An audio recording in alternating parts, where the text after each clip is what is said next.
Oke Artan, balik lagi dan melanjutkan seri anatomi kita. Kita akan lanjut saja langsung ke anatomi kaki.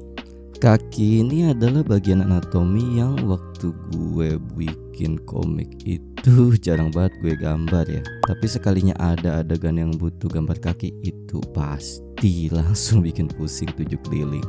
Seperti yang kalian lihat di sini, ini gue latihan lagi ya. Nggak lain nggak bukan itu demi kepentingan video ini aja ya. Apa sesulit itu ngegambar kaki? Ya sebenarnya nggak juga.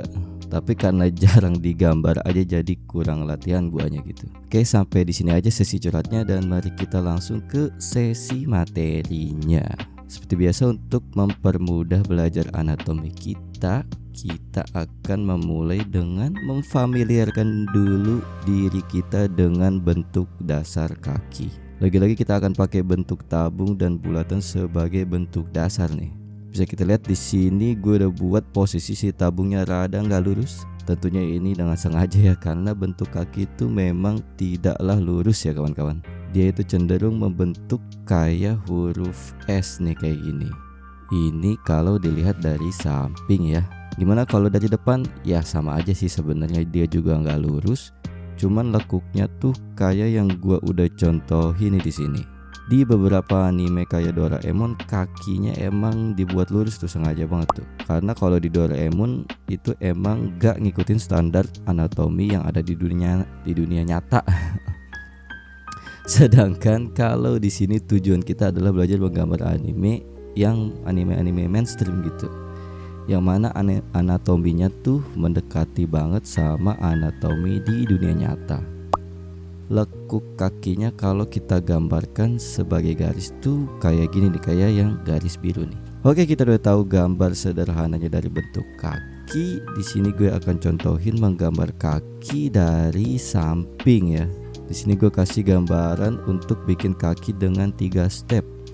Sebenarnya step-step ini bukan untuk kalian ikutin, tapi biar kalian paham gimana bentuk si kaki ini dari garis doang nih. Dan juga bentuk 3D tabung dan bulatan untuk menggambarkan si kakinya. Yang garis biru di sini menggambarkan gestur, sedangkan yang merah itu adalah bentuk dasar 3D yang kita harus hafalkan dan buat sefamiliar mungkin di ingatan kita ya. Gimana caranya biar familiar dengan bentuk kaki? Yaitu adalah dengan dicoba gambar aja ya kawan-kawan. Ikutin aja gambar gue yang ini kalau kalian rada-rada bingung gitu dengan bentuknya. Next itu adalah gambar dari depan. Kalau kalian hafal dengan bentuk dasar 3D kakinya, gue rasa pindah dari angle samping ke depan kayak gini tuh nggak akan jadi masalah besar ya buat kalian. Karena ketika menggambar objek apapun, yang paling harus kalian hafalkan itu ada di bentuk si 3D atau 3 dimensinya ya.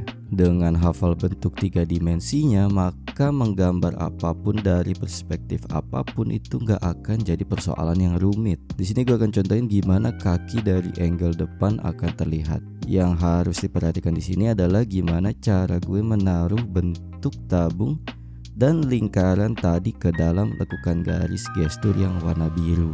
Perhatikan dengan baik posisi lutut yang jadi kelihatan jelas di angle ini.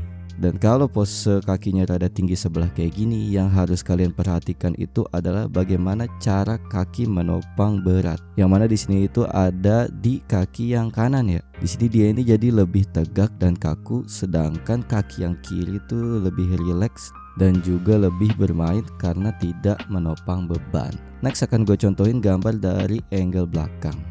Dari angle belakang gak beda jauh nih. Paling kita harus lebih familiar aja dengan bentuk lipatan pantat dan lipatan lutut.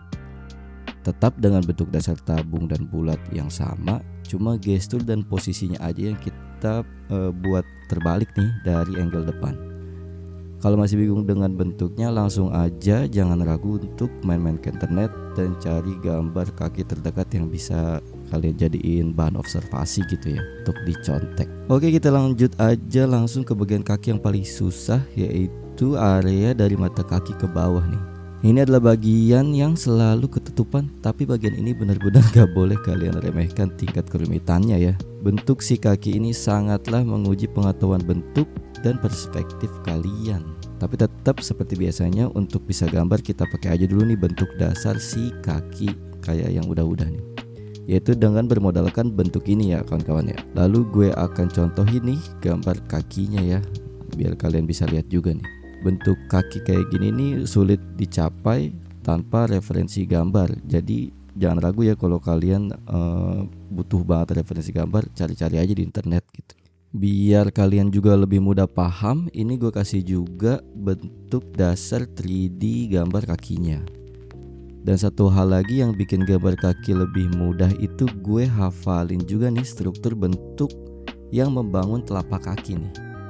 Ini kesannya emang kayak gambar-gambar poster-poster pijat akupuntur gitu ya. Tapi jujur aja setelah gue hafalin struktur ini nih, proses gambar kaki gue jadi lebih mudah. Entah kenapa juga sih alasannya, cuman mungkin tuh karena gambar ini tuh bisa banget jadi pondasi buat ngegambar kaki, terutama pada bagian penempatan jari-jarinya nih. Karena simple juga kan, si bentuk jempolnya nih kita pisahin sambungannya dulu tuh. Terus tinggal kita gambarin si 4 jari sisanya yang kita satuin nih kayak gini. Baru kita tambahin detail tipis-tipis buat jarinya. Sebenarnya dari tadi gue jelasin tuh rada kedengaran kayak ngedongeng ya. Enak didengar tapi pada prakteknya ini tuh kagak gampang gitu. Dan gue sangat paham juga akan hal itu gitu. Karena yang kita butuhin setelah mendapatkan semua informasi tadi tuh adalah dengan latihan yang proper tentunya. Buat kalian yang udah banyak nonton video di channel ini pasti udah tahu banget caranya nggak lain adalah dengan meniru gambar dari foto referensi kayak yang gue lakuin di sini nih. Hal ini kita lakukan untuk membiasakan muscle memory kita dan juga observasi bentuk anatomi dari foto asli. Dari foto ini aja untuk gambar kaki ini kita udah bisa dapet informasi si bentuk kaki yang sedang melipat tuh kayak gimana. Dan yang paling penting yang harus kalian perhatiin dalam observasi dari foto itu adalah bagaimana si kaki berpijak dan menahan berat badan gitu. Jadi kalian lihat titik keseimbangan gimana si kaki itu bisa berdiri ya. Ini penting banget karena dengan memperhatikan aspek-aspek kecil kayak gini, kalian bisa memastikan nih gambar kaki kalian atau karakter kalian tuh gak kelihatan kayak melayang gitu ya, tapi menapak dengan tegas ke permukaan yang datar gitu. Ini emang sulit untuk dijelasin, tapi kalian perhatikan aja keseimbangan si badan sama bagaimana cara kaki menopang gitu. Gambar yang kelihatan melayang itu karena si kakinya gak menopang tubuh dengan wajar atau terkesan gak logis gitu. Jadi untuk bisa dapat informasi bagaimana membuat kaki yang menopang tubuh dengan logis, foto kayak gini tuh bantu banget. Boleh banget kalian contek-contek atau tiru-tiru dari berbagai macam foto untuk latihan dan eksekusi untuk latihan kayak gini ya. Sejauh yang gue lakuin buat ngegambar, buat diri gue sendiri, ini adalah cara paling efisien buat belajar menggambar ya. Meniru gambar kayak gini, terus ditambah juga dengan teori pemahaman bentuk dasar yang udah gue berikan sebelumnya. Ya gak ada cara lain sih kayaknya ya sejauh ini ya. Berhubung gue belum menemukan cara lain, jadi cara ini akan selalu gue rekomendasikan sih, terutama untuk kalian yang baru buat belajar gambar ya.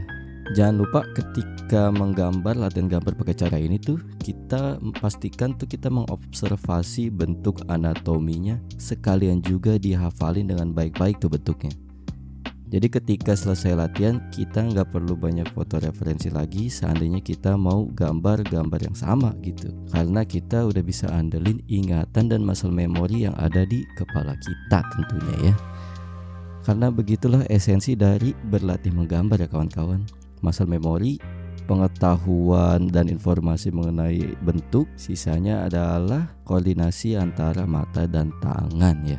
Oke, rupanya kita udah sampai nih di penghujung acara kita pada sesi singkat kita yang kali ini. Jujur sebenarnya gue nggak tahu juga ya apakah penjelasan dari gue ini benar-benar bisa mendongkrak skill gambar kalian gitu. Tapi yang gue tahu adalah cara-cara yang gue jelasin di sini ini adalah cara-cara yang gue pakai selama belajar. Jadi untuk hasilnya jujur aja kembali lagi ke bagaimana cara kalian latihan lah ya gitu. Kalau nggak works ya mungkin kita rada beda aja gitu ya, karena kan pakai cara gua gitu ya. Mungkin itu aja yang bisa gue sampaikan. Saya mewakili kerabat kerja yang bertugas pamit undur diri. Terima kasih telah menyaksikan. Selamat berlatih dan sampai jumpa di video selanjutnya. Bye.